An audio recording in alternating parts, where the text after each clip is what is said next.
Saya di sini akan menjelaskan tentang oogenesis dan spermaogenesis. Pengertian oogenesis. Oogenesis adalah proses pembentukan sel telur atau ovum pada perempuan yang terjadi di dalam indung telur atau ovarium. Di dalam ovarium yang terdapat di embrio memiliki sekitar 6.000 sel indung telur atau ooganium. Setelah 9 minggu proses pembuahan, janin mulai memproduksi sel telur. Saat janin bayi perempuan berusia 5 bulan, ooganium memperbanyak diri dengan cara mitosis hingga jumlahnya mencapai sekitar 7 juta oosit primer. Sayangnya, jumlah oosit primer yang banyak ini akan terus berkurang sampai janin lahir. Oosit primer yang semula berjumlah 7 juta lebih, semenjak dilahirkan, oosit primer tersebut akan tersisa 1-2 juta saja. Sel-sel telur tersebut akan berhenti berkembang untuk sementara waktu. Baru setelah masuk masa pubertas, ooganium akan kembali aktif bekerja mengikuti siklus menstruasi. Setelah itu, 1-2 juta oosit primer hanya sekitar 400 saja yang bertahan hingga menjadi kantong kecil yang memiliki dinding dan di dalamnya terdapat satu sel telur atau bisa disebut folikel matang. Tujuan oogenesis: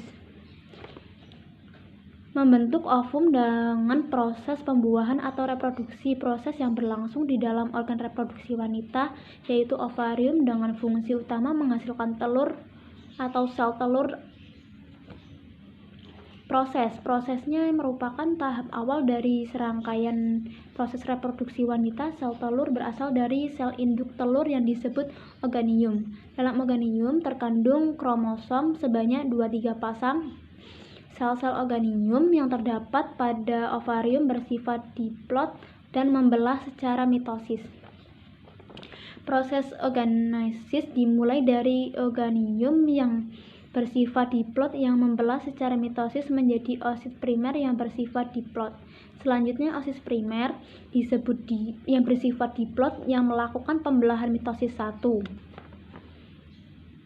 menghasilkan oosit sekunder haplot dan polosit primer haploid.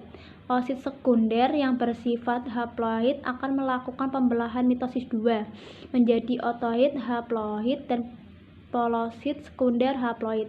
Sedangkan polosit primer akan membelah menjadi 2 polosit sekunder haploid. Ootoid yang bersifat haploid akan mengalami diferensiasi atau pendewasaan menjadi ovum yang bersifat haploid. Sedangkan 3 polosit sekunder akan mengalami degenerasi atau peluruhan. Hasil akhir dalam oogenesis adalah 1 sel ovum haploid dan 3 polosit sekunder haploid. Urutan pembuahan yang terjadi pada oogenesis adalah ooganium, oosit primer, oosit sekunder, dan badan polar ootoid, dan 3 badan polar ootoid menjadi ovum dan badan polar mengalami degenerasi. Hormon yang mempengaruhi proses oogenesis. Proses oogenesis ini juga bisa terjadi karena adanya bantuan dari dipengaruhi oleh hormon lainnya, yaitu hormon FSH dan hormon LH. Lama siklus ovum pada oogenesis. Mengutip dari lamanya Vetilapedia, oogenesis adalah proses pembentukan dan pematangan sel telur atau ovum pada wanita yang terjadi di dalam ovum induk telur. Sel telur di dalam tubuh wanita ada sejak Anda masih berusia 8 hingga 2 minggu di dalam kandungan.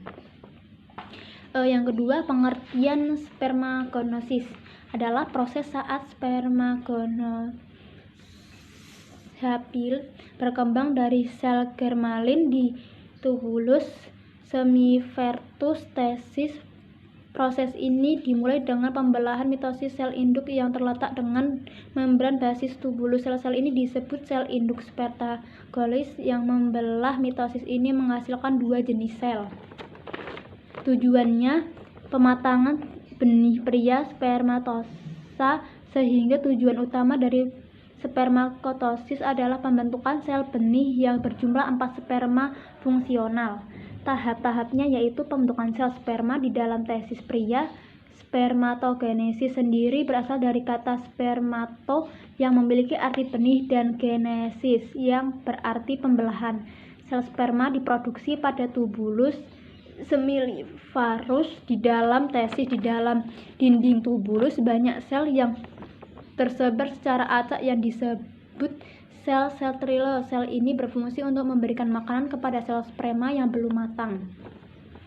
Ketika sel sperma telah matang, spermatogonium, sel induk sperma, memperbanyak diri dengan cara mitosis dan mitosis. Dari spermatogonium, sel sperma akan berubah menjadi spermatosit primer secara mitosis. Setelahnya, spermatosit primer membelah secara mitosis menjadi spermatosit sekunder yang berukuran sama. Melalui tahapan meisosis kedua, sperma sekunder membelah diri lagi menjadi 4 spermaid yang sama bentuk dan ukuran. Spermaid merupakan tahap akhir sebelum akhirnya pembuahan menjadi sel sperma yang matang. Dikeluarkan bersama dengan air mani ketika seorang pria mengalami ejakulasi. Suatu sel benih yang belum matang dan membutuhkan waktu 4 hari untuk mencapai kematangan akhir. Selama proses ini, lebih dari 300 juta spermatozoa akan diproduksi setiap hari. Sayangnya, dari jumlah sebanyak itu hanya ada 100 juta sel sperma yang berhasil matang dengan sempurna pada proses akhir. Hormon yang mempengaruhi spermatosis. Dengan demikian akan dikatakan bahwa sperma dikendalikan oleh investasi antara hormon testosteron, FSH dan LH. Adanya gangguan pada interaksi hormon testosteron, FSH dan LH yang menyebabkan gangguan pada proses spermatosis. Tahapnya yaitu termasuk hal yang jelas. Tahap spermatosis hanya telusuri jelaskan tahap dan spermatosis. Yang pertama, spermatogonium merupakan tahap pertama pada spermatogenesis yang dihasilkan oleh tesis. Yang kedua, sperma primer merupakan mitosis dari spermatogonium. Spermatosis sekunder merupakan meisosis dan spermatosis primer. Spermatid merupakan meiosis dari spermatosis sekunder dan sperma. Proses spermatosis ini dimulai sejak Anda mengalami pubertas. Setidaknya 100 juta sperma diproduksi di tenis setiap harinya dengan ukuran panjang sekitar 0,05 mm.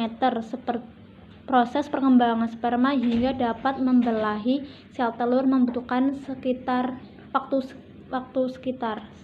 Sekian dan terima kasih. Apabila ada kesalahan kata ataupun